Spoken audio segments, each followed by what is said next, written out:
Here's a question most people never ask themselves. What if your first investment wasn't actually an investment at all? Every day, thousands of beginners put their money into something that looks like investing. It has the right words, it feels exciting, it even shows a number going up on the screen. But underneath, it's doing almost nothing for their future. Here's the trap. When most people start investing, they don't look for what's smart. They look for what's interesting.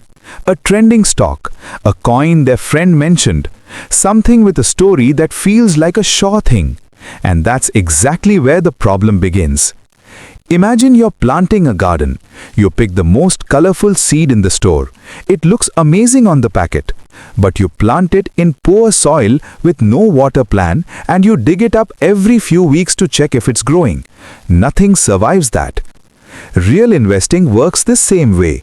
The excitement of picking something hot pulls your attention away from the three things that actually build wealth: consistency, time, and low costs. Here's the psychology nobody talks about. Our brains treat financial excitement as a signal of value.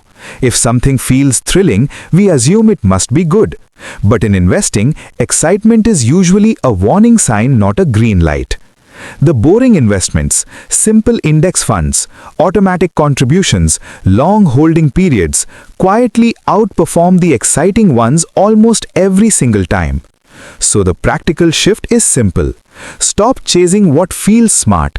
Start building what is smart. Because the investors who win aren't the most excited ones in the room.